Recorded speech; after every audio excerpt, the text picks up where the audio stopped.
Hindi alam ni Calista kung ano-anong uri ng inumin ang ibinuhos sa kanya, pero nagpapasalamat siya at ni Isay walang mainit na inumin ang bumuhos sa kanya.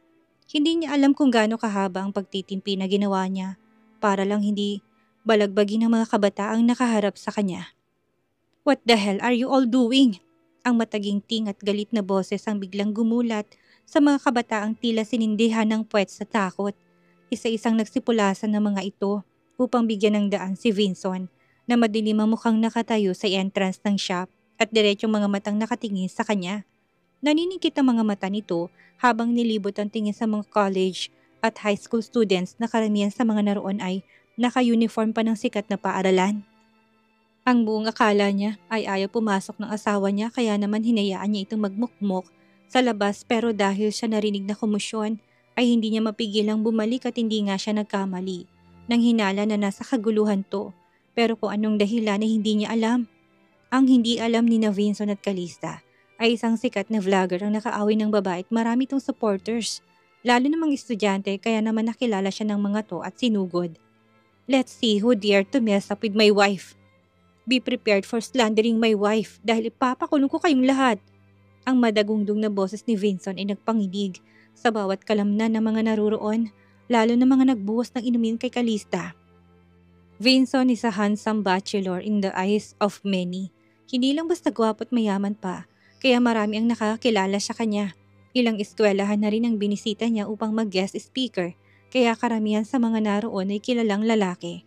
Magkahalong mangha at takot ang bumadha sa mga mukha ng mga to dahil sa sinabi niya hanggang makarating siya sa harapan ni Calista ay walang umimik ni isa sa mga naroon. Tagis ang bagang na hinubad ni Vinson ng suot na suit jacket at pinasuot yun kay Calista. Saka ito niyakap bago inalis sa lugar na yun. "You are usually fierce when it comes to this. Why didn't you fight back and let those kids bully you?" Nairolyo ni Calista ang mga mata sa tanong ng asawa. "What do you want me to do? Kick them one by one and accuse me of assaulting them? If you hadn't brought me here in the first place, this wouldn't have happened." Paninisi niya. Pero nang lingunin niya ang asawa at makitang madilim pa rin itong muka ay lumambot ang kanyang puso. It was also her fault for not running away and avoiding that mess. Nang humintong kotse dahil sa red light ay nilingon siya ni Vinson at ginagap ang kanyang palad. "I'm sorry. This is my fault. This was supposed to be our first date. I've prepared so much for this but it's all ruined. Babawi ako, promise." Dumukwang ito at siniil siya ng halik sa labi. Hindi alintana kung may makakita man sa kanila basta ginawa nito kung anong sinisigaw ng puso't kahit nadadarang si Calista ay siya ang unang bumitaw at tinulak ang asawa. The light's green. Habol ang hininga ng pagbibigay alam niya. Ayaw pa sanang sumunod ni Vinson. Pero wala tong magawa kung hindi ang magmaneho dahil may bumusina na sa likuran nila. Nang makarating sila sa bahay, ay agad na naligo si Calista upang tanggalin ang malagkit na likidong bumalot sa kanya. Sinamahan siya ng nagpupumilit na si Vinson na nangakong hindi siya gagalawin pero nakadalawang rounds pa sila bago matapos sa pagligo. Habang nagbibihis ay pinandilata ni Calista ang asawa pero kinindatan lang siya nito at sinabing partial payment niya raw yun sa parusa niya. Dahil doon ay tinaboy niya ito sa kwarto kaya naman naglagi ito sa study room nito. Habang naghihintay sa hapunan ay muling kinuha ni Calista tinuloy ang naudlot na pag-crack sa account ng poster tungkol sa kanya. Biglang nag-email sa kanya si Thor. "Boss, mukhang may isang taong gustong manggulo sa'yo ah.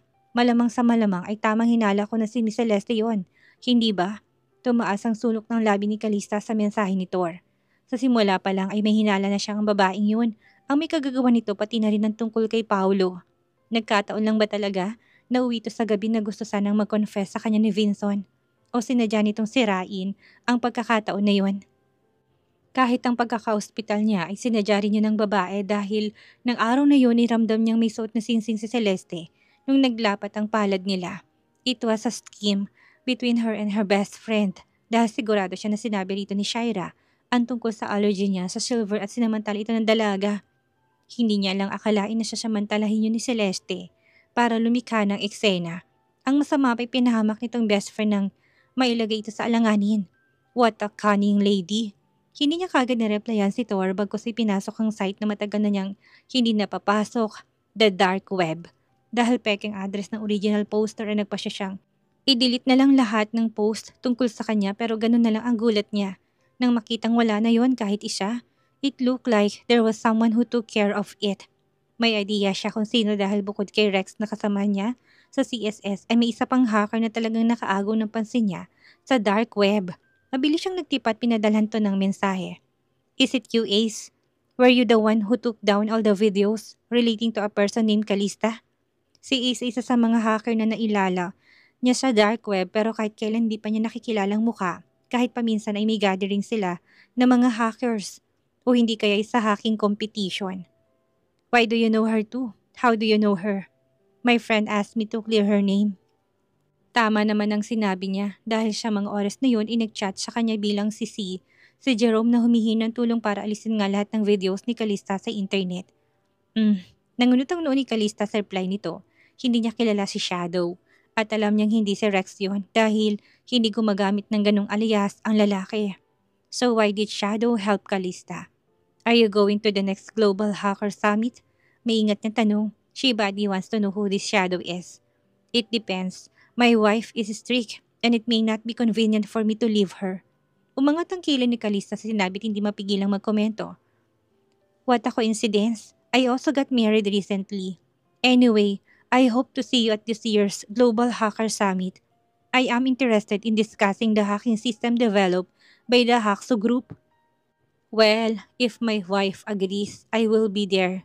Matapos basahin ng huling reply ni Shadow, ay lumabas na sa dark web si Calista. Tutal at wala na rin naman siyang videos na i-delete. Samantala sa study room ay tumayo si Vincent sa kinaupuan at uminat matapos mag-blackout sa dark web. Tapos niya nang linisin lahat ng videos ng asawa na nagkalat sa internet kaya panahon na para lambingin niya ito. You're awake. Biglang nagmulat ng mata si Calista na marinig ang barito ng boses ng asawa na nagsalita sa ibabaw niya. Nagsalubong ang mga mata nila at naningkit yon dahil sa sobrang lapit ng mukha nilang dalawa. What are you doing? Namamalat ang boses niya dahil bagong gising. Hindi lang siya pagod, kung hindi puyat pa dahil matapos niyang ma-finalize ang bagong designs ng building na ginawa niya kagabi ay pinadalhan siya ni Rex ng mensahe tungkol sa kanyang ina. May nakuha itong lead kung bakit may taong interesado na patumbahin ng kanyang ina. Yun ay dahil sa isang nakalaban nitong politiko at ang painting na ginagawa nito noon ay tungkol sa kasakiman at pangungurakot ng politikong iyon. Hanggang sa ngayon, hinahanap pa rin nilang painting na yon para malaman kung sinong taong nakabangga ng kanyang ina. Ang isa pang sinasabi ni Rex ay walang kinalaman si Vincent sa pagkamatay ng kanyang ina. Nagkataon lang na nandun ito sa hotel lobby noong araw na namatay ito at isa pa hanggang ngayon, hindi pa rin naniniwala si Calista ng kanyang ina ang namatay sa hotel na yon. Kahit nakumpirma na yon ng kanyang ama, hindi pa rin siya naniniwala lalo na ngayong nalaman niya na hindi pala niya ito tunay na ama. At pagkatapos nga ng pakikipag-usap niya kay Rex, ay sakto namang pumasok ang asawa niya sa kwarto at bago sila matulog, ay kinain na muna siya nito ng buhay at hindi siya tinigilan hanggang sa maging lupaypay ang katawan niya. Still sleepy, hinalikan siya ni Vincent sa labi bago muling sinalubong ang tingin niya. Nakatukod ang magkabilang braso nito sa tagiliran niya at dahil nakabihis na to ng pang-opisina, ay nakalugay ang suot nitong korbata sa leeg niya at bahagya siyang nakikiliti. Hinawakan yung korbata sa kahinawit dahil ayaw niyang magusot ng planchado niyong damit at may hina niya itong itinulak. I'm awake. You can get off me now. Sumunod naman si Vincent bago tinignan ng oras sa suot na relo. There is someone looking for you downstairs. Pagbibigay alam nito sa katumiwid ng tayot, nilahad ang palad sa kanya. Tinanggap ito ni Calista sa kapatamad na bumangon dahil nananakit pa rin ang katawan niya. Sino? Tumayo siya upang magtungo sa banyo para maghilamos at mag-toothbrush. Nang makalabas siya, isuot niya ng malaking t-shirt ni Vincent at ang pang-ibabay maikling boxer shorts. Pinaglitan na yun ni Vincent at dahil kasya naman sa kanya, hindi siya nagdalawang isip na isuot yon. Hindi siya masyalan pagdating sa damit na susuotin at kahit sinabihan siya ni Vincent na bilihan siya nito ng bago, dahil kaunti lang ang gamit na bitbit niya mula sa bahay ng kanyang ama, kaya inalok siya nito bagamat tinanggihan niya. Well, Vincent lets her do what she wants because she finds her sexy wearing his clothes. It's Jerome. He is here to apologize for causing you trouble. Napahinto sa paglalakad si Calista patungo sa foyer nang marinig ang sinabi ni Vincent. May hinala siyang si Celeste ang may kagagawa ng pag-viral ng video niya sa internet pero hindi niya akalaing si Jerome ang pinagbintangan ng babae. Such viciousness, ha? Mahinang bulong niya sa nagpatiunang lumakad at sumakay sa naghihintay na elevator. Nang makapasok si Vinson, ay agad nung tumabi sa kanya tinapit siya sa bewang hanggang sa makababa sila ay hawak pa rin siya nito. Nang makitang naghihintay na magkapatid na Celeste at Jerome, sa salas ay lalo pang humigpit ang pagkakayakap nito sa bewang niya. Vinson! Kagad na bati ni Celeste at tumayo pa ito nang makitang asawa niya. Ngunit nang makitang magkasama sila, ay biglang nawalang saya sa mukha nito sa kapilit ng ngumiti. Why are you here? Malamig na tanong ni Vinson. Giniya siya nito diretso sa dining table para mag-agahan at hindi na tinapunan ng tingin si Celeste. Matapos ito yung tanungin. Sa sulok ng mata ni Calista ay nakita niya si Celeste na hinila si Jerome papunta sa kanila. Nakatungo ang bata kaya naman hindi niya masyadong makita kung anong ekspresyon nito. Calista, maya-may mahini na tawag ni Celeste. Hinila nito si Jerome sa harapan bago nagpatuloy sa pagsasalita. Dinala ko ditong kapatid ko para humingi ng tawad. Hindi ko akalain na siya pala may kagagawa ng pag-viral mo sa internet, kaya naman binash ka ng maraming tao. Umupo si Calista sa mataas na upuan sa kitchen counter at pinagkrus ang braso sa harap ng dibdib. Really? Nakaangat ang isang kilay na tanong niya. Tinitigan niya mukha ni Celeste at pilit na hinuling mga mata nito, pero mabilis tong umiwas. I can't forgive him though. Dahil sa sinabi niya, biglang nagangat ng tingin si Jerome. Calista, hindi. Tumingin to sa kapatid na tila may takot sa kamuling yumuko. I'm sorry, Calista. Hindi ko akalain na magiging ganun ka-negative ang nangyari. Tulad ng sinabi ko, hindi kita patatawarin. Why? Cause I know na wala kang kasalanan. So why are you asking me for forgiveness? If you did nothing wrong. Tumayo sa likuran niya si Vincent at niyakap siyang muli sa bewang. Saka hinalikan sa leeg. Wala itong pakialam kahit nakaharapan nilang magkapatid. I got to go, wife. May meeting akong dapat na puntahan. I'll see you later for dinner. Okay? Lumingon si Calista at tinalikan to sa pisngi. Ramdam niyang dalawang pares na mga mata na matalim na tumitik sa kanya pero binaliwala niya yon. She is feeding this two dog food early this morning on purpose. Ngayon nasa harapan niya si Celeste, isasamantalahin niya yun para inisin pang lalo si Celeste. Vinson, aalis ka na? Baka pwede akong pahatid sa'yo pabalik sa bahay. Ang bilin sa akin ni Kuya ay iwan ko raw dito si Jerome para sa parusa. Dahil sa ginawa niya, nakaangat ang isang kilay na nilingon ni Calista at Celeste at may nakakalokong ngisi sa labi. Narinig mong asawa ko, may meeting siyang dapat na daluhan. Wala na siyang oras para ihatid ka. There is a taxi stand near here. Pwede kang mag-taxi pa uwi. Tumulis ang nguso ni Celeste. Pero Vinson, narinig mong asawa ko, kung ayaw mo mag-taxi, pwede ka na rin mag-bus. Yun lang at pagkatapos siyang halikan sa pisngi umalis na ito. Napatulala si Celeste sa sinabi ni Vinson. Hindi to makapaniwala na babaliwalain ito ulit ni Vinson simula pa kagabi. Tinangka nitong habulin si Vinson pero hindi ito nagtagumpay, kaya naman nagpapadyak ang paang naglalakad ito patungo sa bus stop dahil hinatid lang sila ng driver kanina. Mahinang napatawa si Calista takmang susubo ng pancake na may blueberry toppings at honey syrup nang magaling na nagsalita si Jerome. Bigla niya nakalimutang nasa harapan nga pala niya ito dahil masyado siyang natuon ng pansin niya kay Celeste na nakikita niya sa labas mula sa bintana. Bakit hindi mo ko pinapaniwalaan na ako nag-upload ng video? May pagtataka sa boses ito na magtanong, nakatayo to sa kabilang bahagi ng kitchen counter habang nakikipag-usap sa kanya. Did you do it? Umiling to at saglit na nag-isip. Tila may gusto itong sabihin pero hindi magawang ibuka ang labi. Calista wanted to wait but Jerome finally sealed his lips. Then that's it. May awa na tinignan ni Calista sa Jerome. Hindi niya akalaing pati ito'y ginawa ng scapegoat ni Celeste. Hindi niya alam kung paano pero sinabi sa kanya ni Vinson na ang IP address ng taong nag-upload ng video niya ay mula sa mansyon ng mga Farrington. Pero alam niyang hindi yun magagawa ni Jerome dahil hindi ito hiningi ng tulong sa kanya para burahin ang video kung ito ang may gawa. Pagkatapos niyang mag-almusal ay umakyat siya sa itaas at nagbihis. Pagkababa niya ay naabutan niya si Jerome na naglalaro sa phone nito. Oh, bakit hindi ka pa nakaalis? Tanong niya upang kunin ang atensyon nito na halos hindi maagaw dahil masyadong itong tutok na tutok at hindi alam ang pagbaba niya. Kinuha ni Calista at itim na ankle boots sa shoe cabinet at sinuot yun. Saka muling nilingon si Jerome.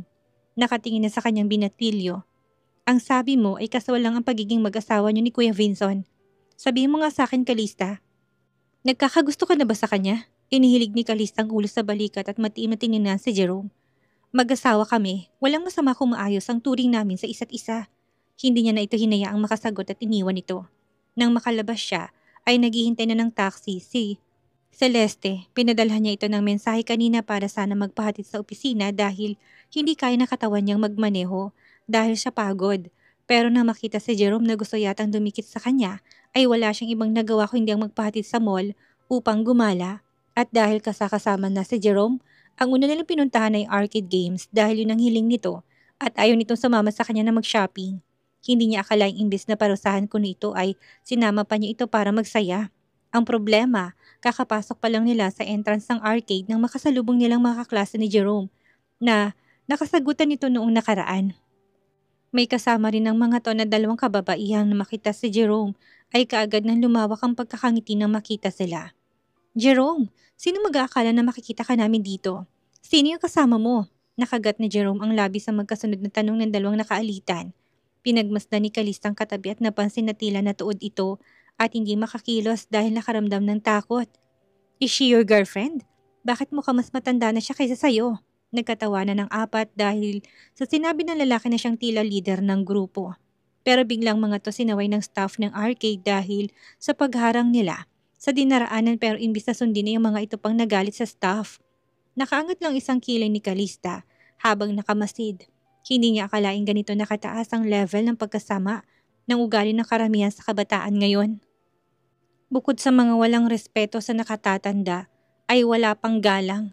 Sinulyapan siya ni Jerome sa kabinalingan ng mga kaklase nito. Anong girlfriend ang pinagsasabi niyo? Siya ang ate Chantria Aurelio ko. Tumaas ang sulok ni Calista sa narinig. Hindi siya makapaniwala na ipapakilala siya ni Jerome sa ibang pangalan. Anong Chantria? At kailan pa bumalik sa inyong kapatid mong matagal nang nawawala?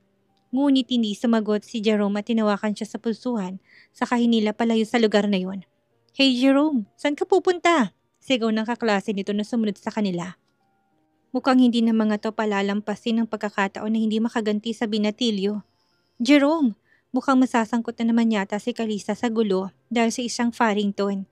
Hinayaan niya si Jerome na hilahin siya at wala siyang idea kung saan sila pupunta. Pero mukhang alam nitong pasikot-sikot sa mall dahil kahit na maraming tao naglalakad ay niiwasan nito.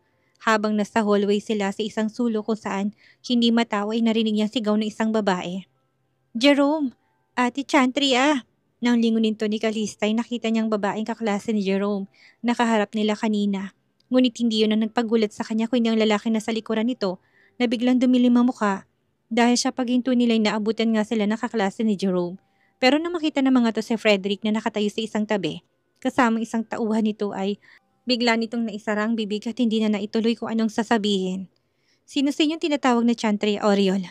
Pagkaraan ay tanong nito sa malamig na boses pero ang mata ay tumigil kay Calista. Nakaagad na tumalim nang makita siya. Sa pagkakataong ito ay lalo lamang nakaramdam ng takot si Jerome. Alam na alam niya kung gaano ka-sensitive ang pangalan binanggit nila kay Frederick. Kung sana'y maibalik niyang oras at ipinakilala sa mga kaklase, ang tunay na pangalan ni Calista hindi siya ngayon malalagi sa alanganin. Mukhang nasa panganib pa yata ang credit card niya. Hindi ba at siya si Chantria? Tinuro siya ng babaeng tumawag sa pangalan niya kanina. Yes, siya nga ho. Pinakilala siya sa amin ni Jerome na siyang kapatid niyang si Ate Chantria. Dagdag pa ng isa. Napayuko si Jerome habang binabalot ng takot ang pagkatao pero kalmado lamang si Calista. Hindi. Anong karapatan mo para gamitin ang pangalan ng kapatid ko, ha? Sino ka ba? Hindi lang malamig kundi may puot sa boses ni Frederick nang hinarap siya nito. Nagkasalubong naman ang kilay ni Calista dahil siya narinig. I am not, matipid na sagot niya pero hindi siya pinakinggan ni Frederick. Lumapit to sa kanya at dinuro siya. Miss Calista, wala akong pakialam kung anong dahilan mo para mangialam sa pamilya ko. Pero hindi ako makakapayag na gamitin mo lang ng basta-basta ang pangalan ng kapatid ko. Hindi ako mangingemeng pagbayarin ka, lalo na kung dudungisan mong inaalagaan kong pangalan ng kapatid ko. Napaawang ang labi ni Calista sa narinig. Hindi niya alam na ganun pala kabigat ang pangalan binanggit ni Jerome. Kung alam niya lang na mangyayari ito, hindi na sana siya lumabas at hindi pa siya nasangkot sa gulo na hindi niya naman ginusto. Kuya, walang kasalanan si Ate Calista dito dahil ako nagpakilala siya kaklase ko sa ganung pangalan. Humarang si Jerome sa harapan niya na tila pinoprotektahan siya kaya naman itong sumalo ng palad ni Frederick dahil bigla nitong sinampal ang kapatid. Kahit kailan wala ka ng matinong ginawa. Nagpupuyos ang loob na sigaw nito. Mabuti na lang at nasa sulok silang bahagi dahil ang hallway na kinaroonan nila ay para lamang sa mga empleyado. Kung alam mo palang hindi mo pangalan yun, bakit hindi mo pinigilan ng kapatid ko? at hayaan siya sa kung anong gusto niyang gawin. Natameme si Calista. Seriously, wala siyang kasalanan dito. Hindi na siya nagkaroon ng pagkakataon na makasagot dahil biglang may baritono at pamilyar na boses ang nagsalita mula sa likuran niya. Wala kang karapatan na duruin siya dahil wala naman siyang kasalanan. It was Vinson.